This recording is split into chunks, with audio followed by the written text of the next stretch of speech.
Hi everybody and welcome to the CeltsAreHere Scottish Cup preview weekend. I'm joined by Simon Donnelly and Colin Watt. Simon, how are we, mate? Good, mate. Aye, all good. Looking forward to the weekend. Yeah, good to see you. You've done a lot of coverage over the games recently, so what's your kind of thoughts about the title run and Celtic's performances so far against Rangers? I think we're hitting good form at the right time. I really do. I think from as far back as Livingston away from home, where recently it's been a struggle for Celtic, got a really good result and I've kicked on, and I've covered, as you say, a few of the games. Thought they were fantastic against Ross County. The game against Rangers at Celtic Park, blew them away in the first 45 minutes, and then obviously getting the result at Ibrox. And the one for me at the weekend was the best, for a 90-minute. It was relentless. He didn't stop for the whole 90 minutes. Really battered St Johnstone, and I think, getting into the important stretch of the season in really good form. Yeah, certainly. And Colin, you're obviously a contributor to a Celtic State of Mind podcast. You cover the Celtic every week, all the news that's coming out. What's your thoughts been on Celtic's title run and certainly our derby performances this year? It definitely feels as if we're hitting form at the right time, which is something we've not been able to say for a while. And I listened back to an interview that Jota gave after one of the European games, and he says, we're like a squad coming from all different countries. We're coming together and eventually we'll become a family. And that's what it feels like now. You see the players out there, they're all together, they're all celebrating together. And you couldn't have asked for a better last couple of weeks, especially with the derby victory. And then, as Simon says, that victory over St Johnstone at the weekend there was probably one of our most end-to-end performances that we've had all season. And they're just showing exactly what we can do when the moment comes. Now, with this game coming up on Sunday, it's excitement mixed with a bag of nerves as well. I mean, as much as you can be excited and confident, it's always one of these games where if you're too confident, you go in and then who knows what's going to happen. Simon, obviously, you've played in them and playing in the 5-1 game under Dr. Joe. Is it as nervous as a fan as you are as a player, or was the nerves worse knowing that you were going out there to face them in front of that cauldron that is Celtic Park? I think it's... from what I remember, it's a long time ago, right enough, but it was easier as a player because you always felt you could influence it. Now at this stage, I'm just like any other fan watching the game. And I say my only concern for the weekend is this fixture sometimes doesn't go by form. It's served up upsets over the years. And obviously Rangers are, they haven't did that well in the domestic cups of late, so you'd expect the hunger to be there from that side. But I just feel the form and the way Celtic are playing just now, and the depth in squad as well. They're taking players like Rogic off at half-time, bringing on O'Reilly, who scores 2. It's like for like. They've got so much energy in the squad, and the confidence is high as well. Even from the start against St Johnstone, you could tell the confidence they took from the result at Ibrox the week before. Right into their stride almost straight away. I just feel if they perform at the weekend, I don't know how Rangers stop them. I really don't. But as I say, my only concern is that kind of lingering thought, that it doesn't always go with form. Yeah, certainly. You mentioned Tom Rogic and Matt O'Reilly there. For you, Simon, it's quite an easy one myself, but who do you think deserves to start in that place, especially Matt O'Reilly had such a great second half, and then but you know how vital Tom Rogic is against Rangers, especially at the Ibrox performance recently. So what's your thoughts on it? It's a really difficult one, but it's a good one. It's a good one for Ange to have to ponder. I think Rogic will probably get the jersey. I know O'Reilly came on and was brilliant. I think O'Reilly's going to be a real top player for Celtic. He's still quite young. He's come in, he's hit the ground running. I love his weight of pass, his choice of pass. He shows at the weekend he's got another side there, the finishing. It's very much in the mould of Rogic, but I just feel Rogic's record against Rangers, I think he'll get the nod, but it must be brilliant to have somebody like O'Reilly there, to freshen up if need be. But I'm excited for what O'Reilly can do at Celtic in this season and future seasons. I think he's going to be a top player. It's scary to think how young he is, isn't it? And he was up there for, I know the poll came out today for player and young player of the season, and seeing him in the young player of the season, you're going, man, I'm feeling old. I mean, you said you're forgetting that Juddy's got the hairline to show how old he is as well, and it's just, you just think back to it and you're thinking, I know it only took 5 minutes, but yeah, it's to think, when we're signing guys previously at 21, 22, we're saying these guys are coming in as project players. Now the guys that were in there for the Young Player of the Year award, guys like O'Reilly, Abada, these guys have come in and made such key contributions this season. It's unbelievable. And you think back to it, when these guys came in at the start of the season, when you've got a manager who's come in relatively unknown, he's bringing in players from all around the world. At first, the Celtic fans were a bit sort of up in the air. There was quite a few backing him, quite a few sort of open-minded to see what was happening. What were you like yourself when Ange took over? Did you know much about him before he took over the job? What was your original thoughts? I really didn't. I wouldn't sit here and pretend to know anything about the guy. And I said to somebody during the week, it's very similar to Wim Jansen walking in all those years ago. It's maybe an ignorance on our part. You know, Wim Jansen had played in 2 World Cup finals. It was very much similar, as I say, coming in, and that much transition as well. So many new players coming in and going through to Tynecastle in that first game. And I think Kyogo was just off a flight and things didn't go well. And you're thinking this could be a long season.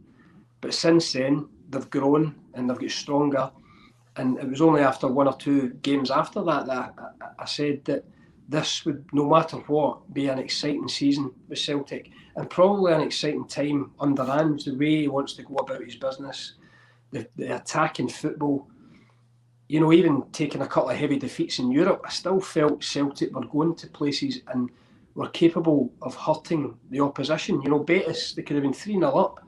They're all bet they lose the game, but I like to look at the positives in that. I like to think, well, you know, he's creating something there. It's only going to get stronger.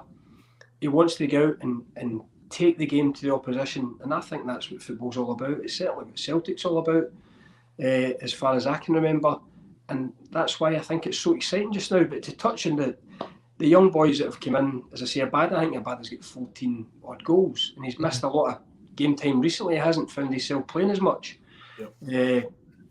And O'Reilly coming in at the start of the year, I think his first game at Tynecastle, I loved his interview after it, you know, where he was absolutely shattered. I think they had to carry him off the pitch, and he was like, wow, this is what it's going to be like here. But since then, he's grown stronger himself. He had a great performance against Rangers, and I just think, you know, I just like watching that guy play. He manoeuvres the ball so well. As I said there, his vision, his way to pass, and then his execution at the weekend, I think he's going to be a cracker. Yeah, it's not certainly. You mentioned there a bag of nerves and then Wim coming in and the kind of ignorance. At the start of when Ange did come in, if you had to kind of think back, what achievements or what honours did you think Celtic would win this year, if any? If I'm being seriously honest, after the Hearts game, and it's maybe unfair because I know Ange, nobody was near fit or ready. It was he's put a team together there. There was guys still to come in. I did think it could be a really tough season for them. Having said that, I think they turned that quite quickly after getting a couple of defeats early on. They started to hit their stride, and I thought I liked what I was seeing. I was going to Celtic Park to cover the games, and I was enjoying watching Celtic again, obviously after the disappointment of last season. And as I said there, it's exciting football. It's what I like to watch. I think it's what a lot of the Celtic fans like to watch. They battered somebody earlier on in the season. It was 6. I don't know if it was St Mirren. St Mirren or Dundee, I think both took 6. Ange is on the touchline and he's encouraging them. There's 5 minutes left and he's wanting them to go again. I like that. I really like that. And it epitomises everything. Like Maeda coming in. I watched Maeda at 7-0 on Saturday there against St Johnstone, running back to close somebody down in the 92nd minute. The game was gone. It was 7-0 and he was stuck. And I think that's what he's going to bring to it. I think it's going to be, it can only get stronger because if he keeps bringing guys like this to the club and these guys maintain that level, it lifts everybody there. Training must be unbelievable at the moment. You know, I go back to my time when players came in, if it was a Van Hooijdonk or a Di Canio, and the way they trained and the way they went about their business, it opened your eyes to, right, if that's good enough for them, I'm going to do that. And it lifts everybody. And I think that must be happening at the moment at the park. Yeah, no, you mentioned the kind of Ange wanting the team to do it. I remember at the Rafe Rovers game, I think the clip went quite viral as well. I think that's right, aye. It was he wasn't too happy, was he? Pass the ball back. No, so that's encouraging though, because there's been a lot of times where, especially under Rodgers, we played good football from the back, but then there was times as well where it went under Lennon where we were just so kind of sluggish and keeping the ball too much. But yeah, no, under Ange, it's been brilliant, and I'm kind of really excited for Sunday in the sense of how we're playing, and especially after Saturday's performance. For me, that's one of the best performances I've seen in years at Celtic Park, not only this season. What do you think, Colin?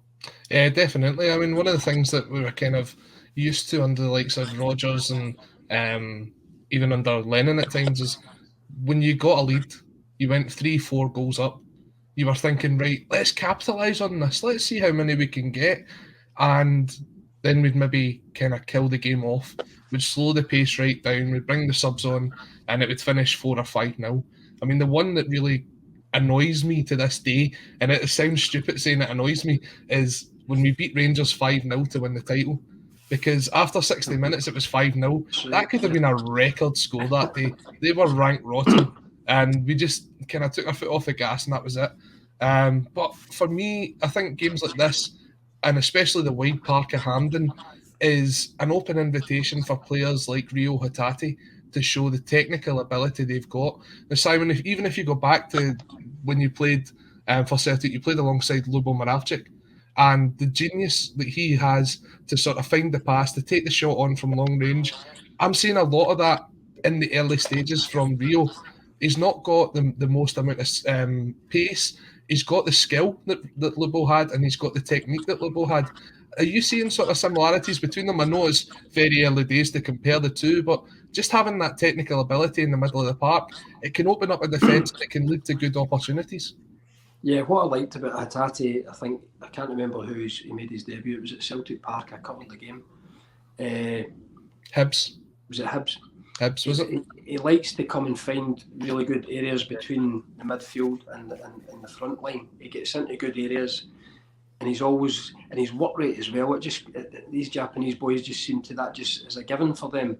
But he's not shy to have a shot on goal, and he's popped up with 4 or 5 goals, and I think that's maybe what you're alluding to with Lubo. I think Lubo, for me, if Hatate can get anywhere near Lubo, then Celtic have got a special player on their hands. He's still quite young himself, but I like him. I think he can see a pass. He can get into really good areas, and he can manipulate the ball. As you said there, he's not explosive, neither was Lubo. But I think if he can, he's got potential. He's got potential, but Lubo for me was super special. What was it like playing alongside someone like that, just knowing that you give him the ball and anything could happen? It was amazing because obviously he came into our training, and again, very much like your Ange Postecoglou, your Wim Janssens, nobody'd really heard of Lubo Moravcik. Certainly well known wherever he'd been, well documented that a big fan was no less Zinedine Zidane had commented on him. So when he came to the club, I don't think many of us knew of him, but it took one session, and without a word of a lie, both feet, I think players in that first session realised, wow, this guy can really play. And I think we went out and played, was it Dundee, when he was putting things in with outside of either boot, taking corners. Just an entertainer, a real entertainer that you kind of sit at times like now and think, I wish we'd got him a wee bit earlier. And Hugh Keevins will tell you, I still should have signed John Spencer instead. Yeah, but a humble pie over the years. I think he laughs about it now. But a fantastic player. But to get back to what I think Hatate has got these guys that this record that he's got now, Postecoglou with the recruitment is unbelievable. Mm-hmm. These guys have come in. Giakoumakis took a wee bit of time. Granted, he was behind the boys in terms of fitness. He missed a crucial penalty against Livingston that probably affected his confidence. At a new club trying to make an impression. My goodness, since the turn of the year, he's fitted in there to a point where they didn't miss Kyogo for that spell, and they've continued that run without arguably Celtic's best striker. But these guys have all come in, and I know, again, speaking from experience, the bad season or the disappointment of last season, where guys like your Forrests and McGregors have been asked to go over it again and again and again. These guys must have got a huge lift with these players coming in. They've lifted the whole squad, and I imagine they'll have lifted training, and they're lifting what we're seeing on a Saturday out on the pitch. Yeah, certainly. The squad is certainly looking strong, which is a nightmare sometimes for Ange, I can imagine, of who to actually pick. So, Simon, let's hear, if you were in Ange's shoes and you were in his little quarter zip with a clover on it, what would your starting 11 be for Sunday? For Sunday, I would have the same back four. So it'd be Joe Hart, Juranovic, Carter Vickers, Starfelt, Taylor. My midfield would be McGregor, Hatate, Rogic. And my front three, and this is only on the premise that Giakoumakis is not fit, I would go Jota, Kyogo, Maeda. I quite like interesting. I quite like the Jota and Maeda. I think the likes of Kyogo looked sharp as attack when he came on. Yeah, he makes that goal immediately. I thought he was going deep into the middle of the park just to get a touch, just to get a first touch. On the half turn, clips it into Maeda's chest. Abada kind of steals it off the toe of Maeda there, but then has a chance as well. He looked really sharp. I think if Giakoumakis was fit, I think Ange would have went with him. But I think this wee injury, and I hope it's not serious, I hope he would bounce back quite quickly, but I think it might just prompt him to put Kyogo in, just on the back of, look at the effect he had on the final against Hibs. Mm-hmm. I think what you've got at Hampden as well is you've got that massive, massive park, and you saw how Kyogo was able to get in behind the Hibs back two that day and get the 2 goals. And taking a look at the Rangers back two as well, they're not the most mobile. I know Hollander's out injured. I don't think Goldson's the most mobile. Balogun maybe has a bit of pace in behind them as well, but we saw Braga get their goal from running in behind them. We caused them a lot of trouble at that game at Ibrox with Maeda getting in behind them. If you've got Maeda, Kyogo and Jota coming at the 3 of them, and then you've got options like Abada, Forrest coming off the bench, that's, for me, is the perfect storm for them. And I seriously think if we can get the ball to them, we can cause a lot of damage. Yeah, certainly. Colin, give us your starting 11 then. I won't do it with as much anticipation as Sai, because he was going through it roll by roll there, and I was just waiting to see who was coming off the tip of his tongue. But I would go as well with the back 5, and I have to say a special shout out to Taylor recently. Taylor's been outstanding over the last couple of games. Yeah, he's really grown into that role, and you could see the difference in Ange's coaching methods in him. So, Juranovic, Carter Vickers, Starfelt, Taylor, Joe Hart and goal. The midfield 3, I would go with McGregor, Hatate and Rogic. I think Rogic just having the experience of playing in those games helps. When we went 1 goal behind at Ibrox, you could see the more experienced players in McGregor and Rogic actually stepped up, got themselves into the game, we got the equaliser, and then we could take it from there. And my front 3 would be, I would go with Maeda, Kyogo, and I'm going to mix it up. I'm going to go with Abada.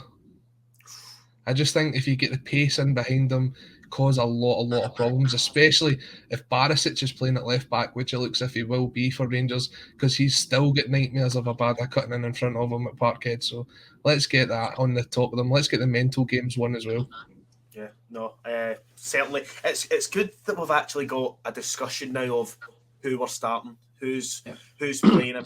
But Anthony Ralston's been very unfortunate in the fact that he's came in, probably had his best season at Celtic performance-wise, scored a couple of vital goals for us as well, set up some great goals in the process, and we've probably bought one of the best right-backs that we've seen at Celtic in a long, long time in Juranovic. So we've got that, we've got Abada, Jota, Maeda, even Kyogo and Giakoumakis, as you said, on the presence that isn't fit. That's another option that Ange has got, which I think this weekend, with the way things are looking, Kyogo's going to start. But it's just good to see Celtic. Certainly, we've got opportunities and chances to swap the team about, which I feel last season we certainly didn't. Yeah, definitely. I mean, a lot of the pressure last year was on guys like Edward and Christie to perform, and this season you've seen the goals being shared across the team. I think our top goal scorer this season's maybe only got 14, 15 goals, whereas you're looking for maybe one or two to step up and score 20, 25 a season. And when you look at it, I mean, I think it's part of Ange's plan that the goals are coming from all over the park. You saw that on Saturday against St Johnstone. O'Reilly getting in there, Abada, Kyogo, as you mentioned, with that ball through to Maeda. Everyone's looking to get on the ball. As I said, even Greg Taylor at times is the furthest man forward on the park. Everyone's really comfortable in this role. And what it does mean is that the defence doesn't really know who's coming at them. And it opens up the middle of the park for a lot of players to take their opportunities at goal. Yeah, there's so much fluidity in the team. I said that in my commentary in the St Johnstone game. It must have been a nightmare for St Johnstone to try and stop it and defend against it, because under Ange, guys are picking up positions on the park that aren't really sometimes related to the position they're playing. And the fullbacks are the classic example. We've spoken about that for the start of the season, but I remember Taylor picking the ball up on the far right-hand side of the St Johnstone box at one point, almost the opposite part of the pitch where he would be expected to play in the left-back role. But this is the licence these guys have been given. The two wide men, Jota was on the right, he was on the left at different times. I think the only real guys that kind of keep their positions, the goalie and Giakoumakis, he isn't as mobile in his movement as, say, a Kyogo. He'll stay there and he'll be the focal point. Everybody else moves about. Moves the ball about. And it must be a nightmare to try and stop. And within that, you see, especially O'Reilly's goals, the amount of passing and moving and passing and probing. And I think that was at 5-0, where people would say, well, maybe St Johnstone could get a wee bit closer to them, but they don't allow it because they're demoralised. They're 5-0 down. Mm-hmm. It's been a hard afternoon for them, constantly defending. And Celtic just keep moving the ball and waiting for that moment. And that goal with O'Reilly, I think, was 40-odd passes. So it's all going in the right direction with Celtic. We don't ever want to get ahead of ourselves because it's a big game at the weekend, but everything's looking really good. Really good. You mentioned Giakoumakis there. Obviously, that was his first goal that he took more than one touch to put it in the back of the net. That kind of shows you the striker he is. And you mentioned he's sitting there in the middle of the park. He might not be available for the weekend, but Juddy, you're not escaping this. We've gave our 11s. We need to hear who you think. You put the Ange jumper on here. Yeah. Who's playing Ange ball on Sunday? Joe Hart, Juranovic, Vickers, Starfelt, Taylor, McGregor, who is my player of the year, which we're going to talk about. Hatate and Rogic. Rogic is Hampden's his home, I think. So I'm going to go that. And I'm also going to go Jota. And I think I'm going to go Maeda, because I think if we press them hard enough to begin with and high enough, we put them under pressure and we get an early goal. And then I think if we're struggling later on in the game, Abada's a guy who can pull a magic moment out, a goal, so many goal contributions, so many late goals as well, certainly for him. So, and then Kyogo up top, because I think Giakoumakis is not going to be playing. But if he was, I would be playing Giakoumakis up top, because he's in form, isn't he? So his form this season's been unbelievable. I think if he was fit, he would still have the jersey. He deserves to have it. But I just think with the injury, I think it's just a good bit of timing. I think seeing Kyogo come off the bench, I think that a wee bit of fortune there, because Giakoumakis has been in good form. But if he's going to miss it, then who better to bring in, Yeah. The goal on Saturday reminded me of a finish of another number 7. The way that he took it round the goalkeeper and scored from quite an acute angle. Considering obviously you played alongside the great Henrik Larsson, Giakoumakis has took that number on, knowing the history of the jersey this season, and it hasn't really fazed him at all, has it? No, and I like that as well. I like people, having the confidence to come in and take a jersey. And when you're playing at a club like Celtic, you need to have big shoulders and a lot of belief in yourself. And the guy didn't go off to the perfect start.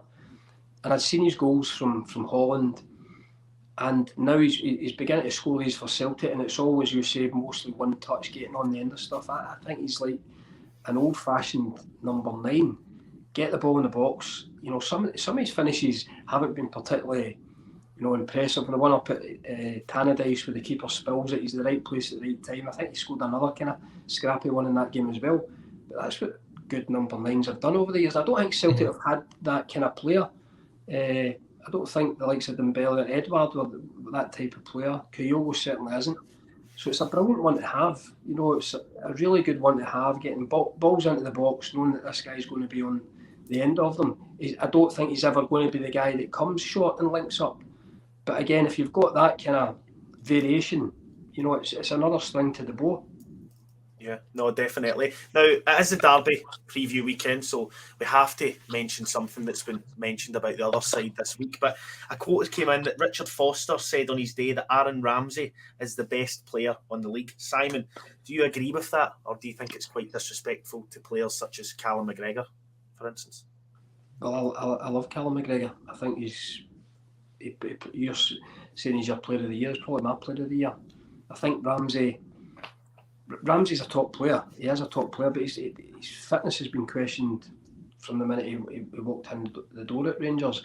I was concerned when I seen him in the team sheet at Ibrox when he pops up with the goal, but he's not at the levels that he was before. I don't even think he was at the levels that Juventus that he had been at Arsenal. So no, I would disagree with that. I think for me, I think Callum McGregor's been Celtic's best player. I think he's the guy that keeps everything ticking along. He's taken over that captaincy role from another huge character and has stepped into it seamlessly. And is back to his best this season. And even at 1-0 at Ibrox, he's the guy that picks the ball up and goes on that penetrative run, taking players on, getting into the box, and almost getting Celtic back into the game by just taking the game by the scruff of the neck. And that's what you want from your captain. Yeah, Colin, you've heard that quote, of course. What's your take on it? I think Mr. Amy McDonald's better keeping his mouth shut at times. A lot of the things that he says is kind of it's up there with the levels of embarrassment you'd expect to hear from Chris Boyd. But no, look, Aaron Ramsey came in as this sort of blue chip, blue collar signing, and to be fair, I think everybody knew his track history and when it came to injuries and how much was he actually going to influence that Rangers team. I think if you're a player playing for Rangers and someone comes in like that, it's great to have the experience alongside him, but you're still saying at the minute I'm ahead of him in the jersey rating, and if he's getting a game, is he really getting the game because of who he is or how good he's been in training? Because it feels as if they are just throwing him into games and he's coming off after 45 minutes, 60 minutes, and he's not really making that much of an impact. They obviously got the goal, but apart from that, I don't think he done much else in the game at Ibrox. So you speak about guys like Callum McGregor. Callum McGregor actually had a massive influence in that game, Simon, as you said. Picks the ball up, surges forward, gets the ball into the box, and that's a true captain's performance, I think, from Callum McGregor at Ibrox. And you look at it with how we see it as nervy. Probably quite a few people in Scotland would say this title race is done. Not Celtic fans. Celtic fans would be still going on right up until the last day of the season, until the last ball's been kicked, until we see that trophy back at Celtic Park. Everyone's still got that sort of nervousness about them. You've obviously played in that when you're stopping the 10. How important is it to have someone like a calming influence as a captain, like Callum McGregor, like you've had, to sort of get it through the team, and you take it just game by game? I think you need that kind of leadership, and I don't think he's the same character as Bruni was, in terms of his vocal. But what he does, it reminds me, and here's your headlines. I'm not saying he's Paul McStay, but he goes about his kind of business like that, if you know what I mean. He lets his football do the talking at times, and he leads, by example. And I think his form. Celtic took a dip last year. Everybody did, but before that, he was one of Celtic's best players. He's back to that this season. That is no doubt. And I think sometimes when people are trying to say the best player in your league, and yeah, Aaron Ramsey played at Arsenal and he went to Juventus, and he is a fantastic football player. He has had a fantastic career. But I think sometimes people overlook our good players because others just playing in Scotland. I mean, it goes back to Henrik battering 50 goals in. And people saying that I went to Sheffield Wednesday, and people, well, you can do it in that league. You can do it in that league. He went on to win a European Cup with Barcelona and played with Man United. So I think some players, people kind of regard our league, certainly from other quarters, as not as good. And I think players sometimes, kind of get left. Their quality isn't judged quite rightly, if you know what I mean, because of where people see them playing. But Callum McGregor's been a top player for Celtic right through his career. He's playing for his country. He's playing in Europe. He's a top player. Yeah, no, certainly, I agree with that. I think Callum McGregor is certainly the best player in the league, and then I think there's another couple ahead of Aaron Ramsey. But like you said, he had a good career. He certainly done well out at Juventus. But that quote for me is going straight in the bin. But before we get your final score predictions and we finish off, Simon, you mentioned and I've mentioned that my player of the year was certainly Callum McGregor. But player of the year, Simon, and then your young player of the year. Well, I think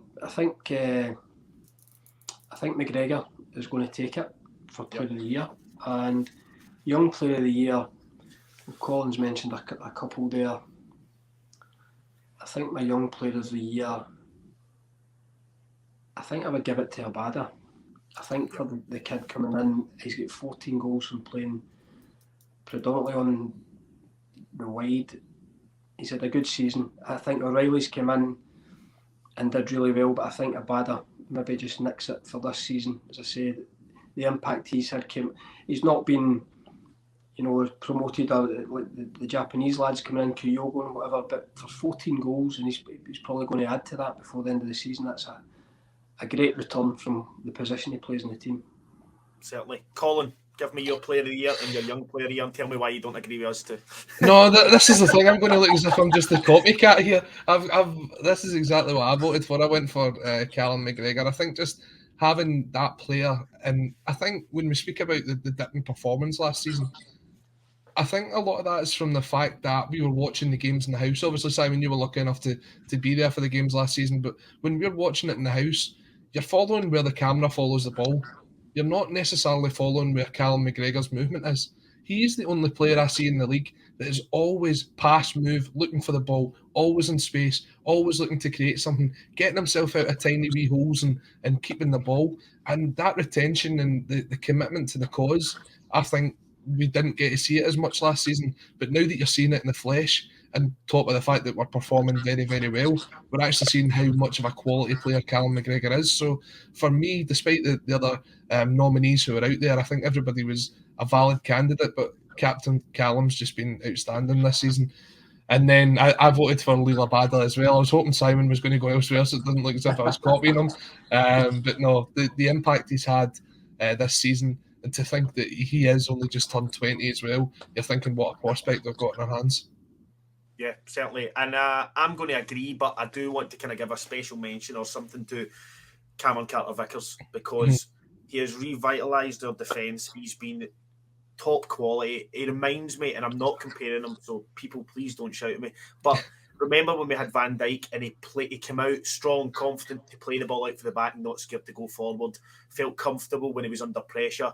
That's who he reminds me of, and that's why I love him so much. And he's obviously got a couple of goals in there as well. So Carter-Vickers is a close second to me for Player of the Year, but Captain Cal certainly takes it. And Colin, your point of him, his work off the ball is something that I'm sure we all, certainly my dad told me, when you go to the games, that's what you do. You watch players off the ball and you see how they work as a player, and that's what makes him a top player for me. So Callum McGregor, is a Player of the Year for me. And again, I'm going to copy his and go Leela Badal. I just think for the amount of goals and contributions he's got, and for some of the goals that he has scored, he's got to get in there for Young Player of the Year for me.